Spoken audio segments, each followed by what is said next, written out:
Hi everybody. Just a quick chat about one of the many things I've learnt that I think I should help you understand. A lot of this has become from research from the Battle of Ideas Academy of Ideas team that Claire has just been promoted from within, as many do, as they are real movers and shakers and interests. So this sort of knee-jerk thing that a lot of people have towards what they call conspiracy, that it's based on something very important here that's been allowed to grow in the dark for a long time, like a mold really, very virulent mold that's almost going to be ready to inject us with pretty soon. It's the concept that there could be nothing growing within the power echelons, the banking systems, etc., or wherever you choose to look higher up on the scale. There could be nothing conspiratorial up there.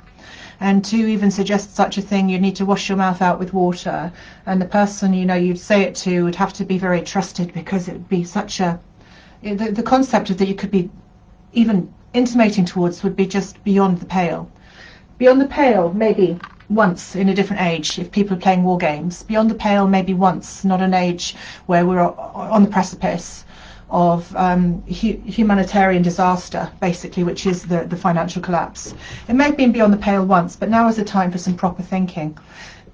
We're not allowed to think, we haven't been for decades, that there is anything evil growing within our hierarchy. They've been very clever about that. They've used many different types of people to deflect it, of all rainbow shades. Oh, you can't say that because that would put people in positions deliberately because they can use a deflection of some sort against this what they would feel as a witch hunt, a sort of a digging out of people. So they've been allowed to grow and grow in the dark. They may have got high on the spores of their sort of magic sort of environment, the magic mushroom type of thing that they've grown into. But we certainly haven't. We've become more oppressed between them and us, those who go along with this idea that there's nothing in the higher echelons to see here, move on, and those who know full well otherwise.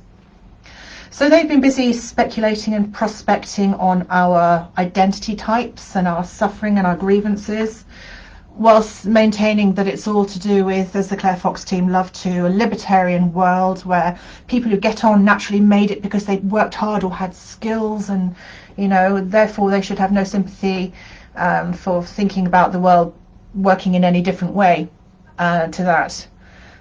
Special sort of groups, special protections, etc., because that would naturally be, especially if you're saying that there's some nasty element to them, paedophile protection and stuff like that, within higher authority or other groups, they'll automatically say, no, that's not us, that's not our friend, that's not how we got here.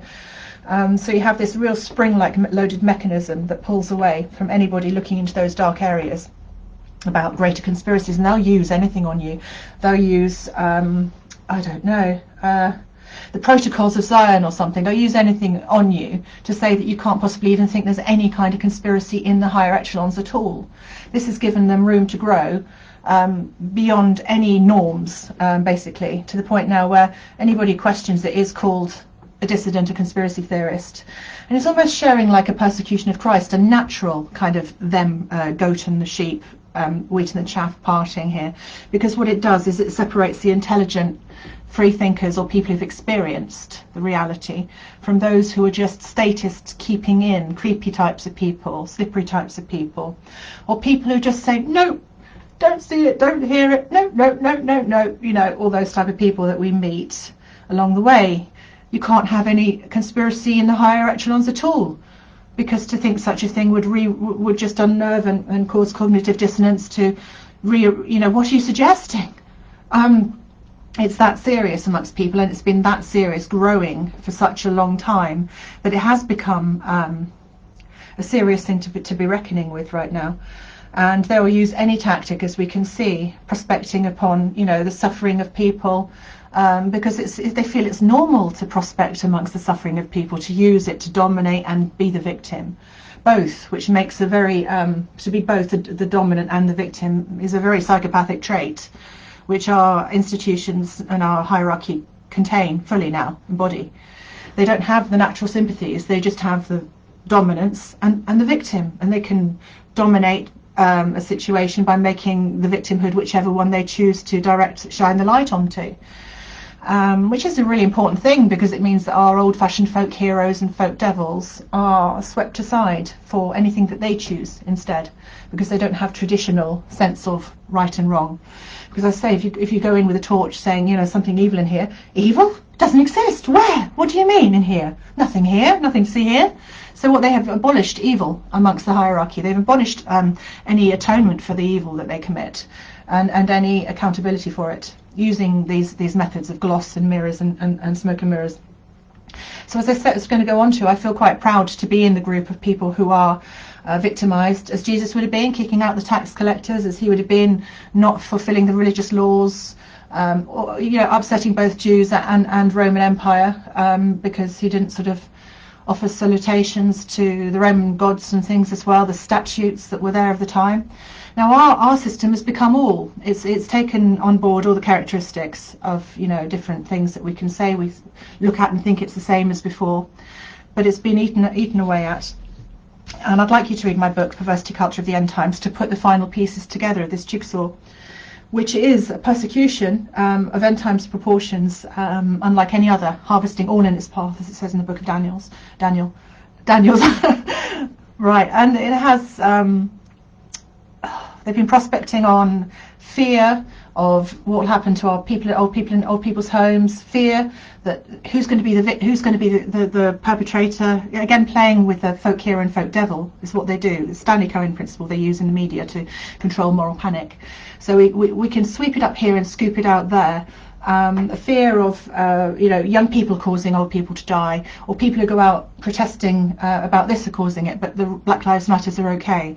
So they're pacifying one and building up another, and it's really speculating and prospecting on human suffering, which is quite distasteful, because I think most amongst the British characteristics wouldn't use the suffering of their ancestors, the suffering of the granny, the suffering, I mean, we see a lot of suffering of third world children, which is awful because it affects our children and sort of conditions them, all children, and it's wrong to use the suffering basically to market an agenda, because it's medieval. It's like a bloodlust thing, isn't it? Like a basically like medieval sort of hanging or something. You know, you see somebody's going to get hurt. You know, it's a bit mafia-like. If you don't do this, somebody will be hurt. Keep safe. We're all in it together. No, it's not. They are in it together as a global elite who are joined together with this protection, image protection ideology, and a desire to make sure nobody shines a torch in the dark areas, and they can do this by throwing all sorts of different tools at people. They're very good at it, and don't underestimate the sophistication of what they're up to. So yeah, we're in a position of being pushed naturally into being a dissident because we're thinkers, because we've experienced the reality of the state. And they have conditioned us into thinking to even speculate on what they're prospecting on in the sort of higher echelons would be akin to some kind of war crime, whereas they're the ones committing the war crimes here. And I want people to give up their war games of the Second World War and realise that we are living, don't let them play, you know, what they're doing in America, Antifa, BLM and all the rest. They are incredibly toxically evil in the higher echelons there, and you know, if they can continue marketing people sexually, youth culture, etc., that's their thing. They'll continue doing that. They have a captive audience every year. Somebody becomes a teenager, don't they? But we know different, and they're trying to write us off. And the fact they go for old people is no coincidence, is it? They just want to write off the previous generations and, you know, thinkers and things. So I'd be very suspicious of what's happening here with the new rights that they brought in the bill. Was it 122, the new Corona bill, which says that people can be locked up for up to 2 years, child or adult, and the body's disposed of very quickly, cremated, and written off with very broad-reaching stroke of coronavirus, as anybody could die of, couldn't they, if they wanted to get rid of you. And, you know, I wouldn't be speaking this way if I hadn't experienced, you know, the state and the very unscrupulous ways it deals with lots of people. We only hear about the Assanges in this world. I've seen thousands who've been silenced. Melanie Shaw. I've seen my own Melanie Shaws, many of them in just my local vicinity where I've been, where I've come across people long before I became, working with the group that Michael Mansfield once headed and John Cooper-Pusey headed, which was the People's Tribunal, the UK CSAPT, which was supposed to rival the CSA inquiry, which was which is a dubious organisation, as we can see, protecting the elites. And these people will protect the elite system from the glare of anything, be it the paedophiles jumping up in arms, be it people of any denomination in their rainbow identity group jumping up in arms, feeling, they might be coming to look closer. And there is so much corruption here. It's only being held together by image at the moment now. And a purge is what we should have. But of course, any kind of purge, you'll get them going, it's it's a witch hunt, So it's the Spanish Inquisition. So they want more and more people like the Academy of Ideas people, Claire Fox, who become so well in with the hierarchy. They just want to, and she thinks most online child sexual abuse is simulated. Says it all, doesn't it? They just want to continue to be unaccountable because they've made such a mess of it. Any real looking at it would, they have to change norms to the degree that they do just to get away with what they're doing. Anyway, I think we all know what's going on. And there is a conspiracy, and they'll throw everything at you, and we know why. It's got long historical roots, this conspiracy wording, hasn't it? They're dangerous, corrupt, totalitarian sort of minded people, really. And I fear for what stage comes after the monitoring of online things, like we get with Zuckerberg when he talks to Merkel, and Merkel's talking about controlling, the population's upset of what's going on. And, all these meetings and all these connections that you get with Epstein and Gates and all the eugenists' ideology, which is mirrored a lot in the royal family. I think we're heading for very dark times. I can't quite see how it's going to manifest, but just don't be surprised and keep your wits about you. Okay, I'll leave it there for now. Thanks for listening.